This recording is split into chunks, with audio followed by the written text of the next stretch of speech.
Good morning and welcome to another Gribbly's Folly Sunday Antisocial Hour. Today I am smoking Canada. Seriously, you guys probably can't see this, but there's like this dingy orange pall over my kid's school. I'm in line. Actually I'm not in line. I'm just sitting here in a parking space because we get to go to the front of the line because my kid has a handicap sticker and it's a big deal to get him in and out of the car sometimes. So they put us up to the front of the line so that everybody looks at us every time we come to pick him up or drop him off. That's really the best thing for a kid with disabilities. You know, you want everyone to stare at them and then be envious that they got to skip to the front. Okay, I'm not complaining.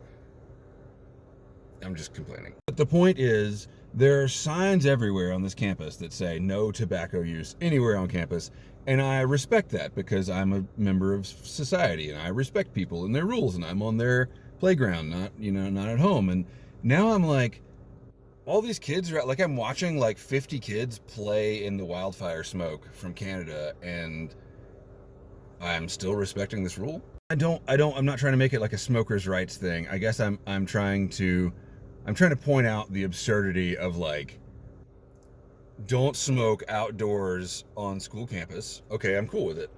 But then we're not going to do anything about like the giant climate catastrophe that is going to suspend us all in a pall of particulate matter from wildfires every few years. Like this is becoming a pretty common occurrence here that we get. You know, we're on the eastern seaboard, so we get wildfire smoke from everyone else. And it's not bad. It's not like it is in New York where you can't walk outside because the air is poisoned, but it's, you know, the air quality here is in the red today. And I guess they're just letting the kids experience that. But the point is, it's the last day of second grade. And I want a trophy. I want a participation award. All the kids get awards for everything. I want an award. Like dad who smoked his pipe the least in the pickup line. That's the award I want. Guy who actually respected the rules all freaking year. It's not true. There were a lot of rules that I didn't respect, but I did respect that one. And it does cross my mind that I could be making a ton of pipe content if I just broke that rule. I mean, no one's going to bother me, but like, who's going to come walk over to my car and be like, sure, you can't smoke your pipe on school property? Yeah, screw you, buddy. Like, anyway, I don't think anybody would actually bother me. I could have been making pipe videos all year long, but I didn't. I've made like 2 all year because I play by the rules. Because I've got eyes on me, right? People are watching me. People watch me drive right past like a half a mile of traffic to get into this spot. And then if I were to sit here and smoke my pipe, it would just be like kind of spiking the football a little bit. But anyway, sorry, there's no. I mean, think of the videos that Aristocob used to do from his van. Those were classic. Is he still doing those? I should really actually pay attention to my own community. Speaking of the community, have I got a deal for you? I haven't been smoking my pipe and I want to get back into it, and so I need a luxury pouch of Carter Hall. That is the thing that I want to get back into it. And I feel like the grocery store where I used to get my luxury pouches of Carter Hall has not had any, like, since the pandemic. I will trade you for 1 luxury pouch of Carter Hall. Do they sell it? I should check Pipes and Cigars, but or any of the other online. Actually, are pipes still legal?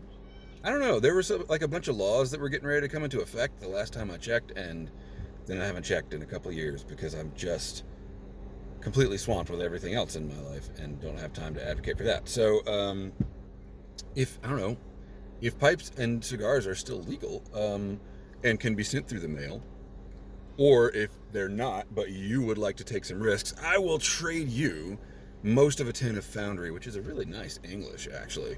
Or, if there's something else you want, but I feel like I've smoked like 4 or 5 bowls out of this tin of Foundry, and it's really good, but I find that when I'm on the water, which is where I mostly smoke my pipe, it's a little strong. You can't, those moments when you're fishing and like you really need to get the pipe out of your mouth, but you can't because you're fishing. They become unpleasant with such a strong English. And it's not even like, it's not like it's a nightcap or anything. It's just a good, flavorful English. And I feel like I need to ease myself back in with something like Carter Hall, but I would have to buy the 50-gallon drum or whatever if I got it from the grocery store. If that is something that appeals to you, or if you want a tin of something else that I might have, but I can't remember what I have right now, so that's what I'm thinking of. If that appeals to you, email maxcooperavl@gmail.com or send me a message on Instagram. Follow me, maxcooperavl, and we'll do our deal. We'll make our trade. We'll hawk our wares. I feel like most guys in the YTPC of my age have kids, right? Like that's kind of why we're here, right? We can't stand being around our families, so we need to emit noxious vapors that force us to be alone so we can talk to each other on YouTube. And I know that I won't be telling anyone anything new here, but when you have a kid, you have no routine. And I'm a person that really needs a routine. I really need the structure and like the ability to schedule more than 24 hours in advance. I need that. I was on a shoot yesterday, which was my first media shoot in probably 7 years. And I was talking to another photographer who is a little younger than me and does not have a kid. And he said, "Hey, I haven't seen you in a long time." And yeah, well, I don't shoot for media anymore because the minute they find out you have a kid, they know that you can't schedule at the drop of a hat anymore, and so they call someone else. Like, that is the life of a freelancer. When you the first time you have to say, "Actually, I can't do it tomorrow at 10 in the morning when it's 5 o'clock in the afternoon. I can't do it in less than 24 hours because I have to pick up my kid, or I have to take my kid to this, or I have to do this for my kid." The first time you tell an editor that, I don't know if they do it intentionally. They're not trying to discriminate. I don't know, but they file that away, and they say, "This guy is not reliable to me.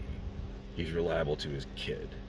And I don't like that because I'm trying to pay him $50 to go shoot for 2 hours, pictures of beer. That's what I need, is pictures of beer. And I have $50 to spend on it. I don't want to call this guy anymore. Anyway, I ran into this guy, and he was talking about all the stuff he's been doing the last few years. Oh, there's my kid.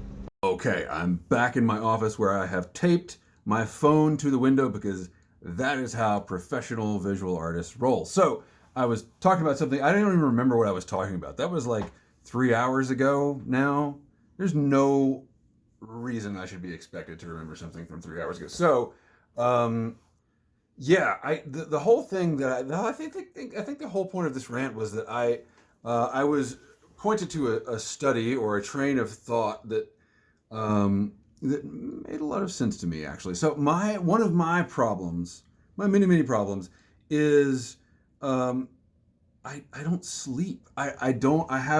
There is something in me that cannot fall asleep before like 1 a.m. at my best. If I've had a really hard, strenuous day like I did yesterday, I might fall asleep at midnight, which I did last night. And then I got up at 7 o'clock this morning to, so there's 7 hours. That's not too bad, 7 hours. To take pictures of my kid before he went on his last day at second grade. And then, like all the other normie parents, you get the contrast between the first day of a grade and the last day of the grade, and no one cares, but you post it anyway because that's what we all do. And so I got up, and then I was like, I'm just gonna lay back down for a second. And then it's 10:30. It's 10:30. Like I slept till 10:30. So that's great. I needed the sleep. I've been underslept all week. I've got this huge project I'm doing tomorrow. I've been working. I've been driving around. Anyway, I've been super tired. But the point is, why couldn't I go to bed at like 9 last night and then get all the sleep in one go and have an actual morning where I could get my stuff done? And there's a reason. There's a reason why. And what I've been told by scientists is that we're starting to suspect that evolutionarily it has always made sense in human tribes for some people to be night owls, right? Some people are predisposed to be awake at night, and that helps the tribe survive. If not that individual, it helps the tribe survive because shit happens at night, right? Someone needs to be awake. If there's like a rabid elephant charging the village, you need to see that thing coming. So basically, what I have considered a character flaw, a failing all my life, of being so predisposed to be a night owl, No, no, I am an evolutionary advantage for the species. I am basically an X-Man.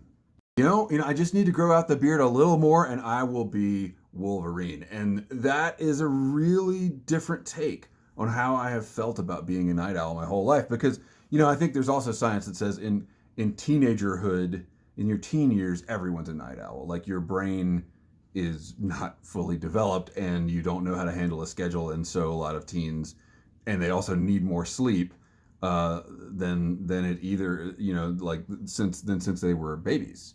And so all of a sudden you need more sleep, but you don't know how to handle it. So you sleep later in the day and you stay up late at night. I never grew out of that. I never grew out of it. In college, I would stay up till 5 in the morning working in the darkroom.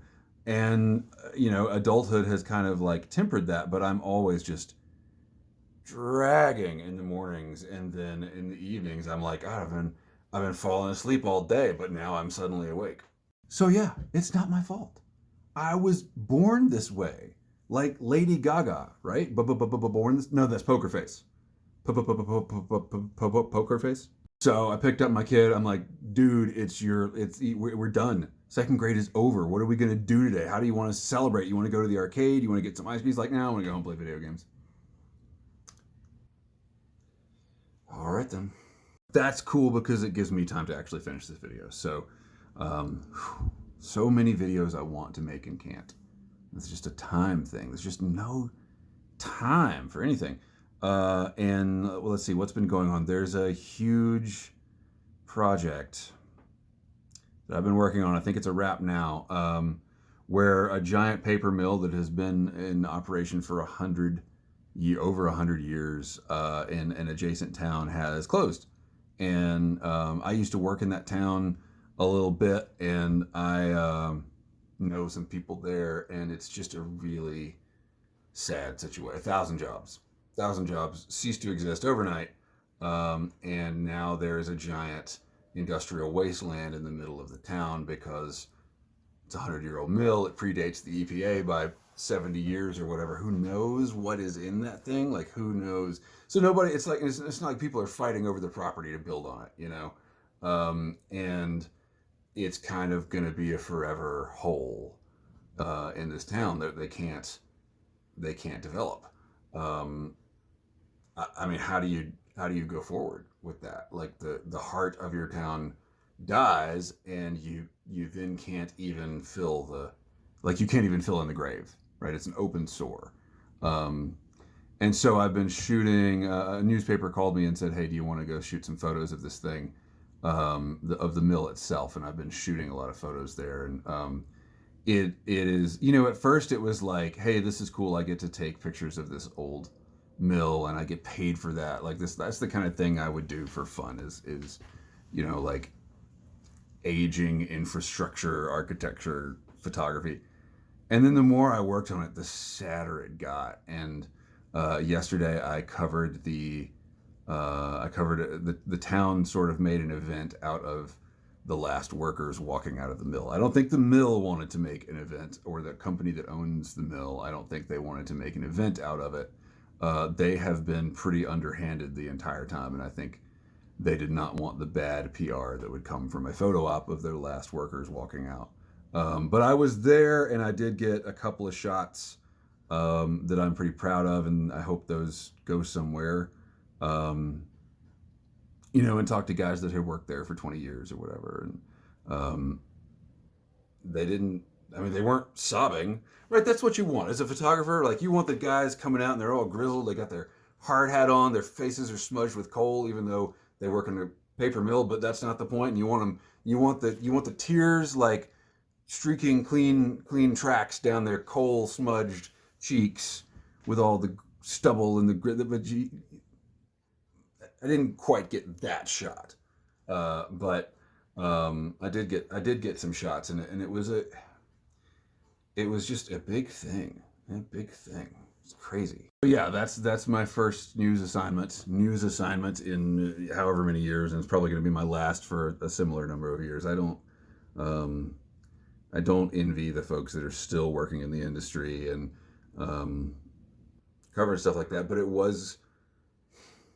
I couldn't turn this down because it was a chance to be part of, or at least to tell part of this story, and it's an important story to me, even though I think it's really complex. I've talked about this a lot on my Patreon, so some of you will have heard this, but like it's really complex environmentally what the mill has done to the river that it's on for 100 years. It's basically just an ongoing disaster ecologically, and now that we hope will see some improvement. But in terms of the economic devastation, it's pretty rough. So I'm glad I could contribute to the story. I don't have any answers. I mean, I'm full of answers. Leave me Ask Gribbs questions. Hashtag Ask Gribbs. Any question you got. I took a long break from the Ask Gribbs stuff, and I'm feeling a little more like getting back into it. So if you have a burning, itching, throbbing, oozing question, lay it on me in the comments below. Hashtag Ask Gribbs. I hope to see you soon. The minute I can get a chance to make another video, I will. Thank you so much for watching. Keep the ends out for the ties that bind.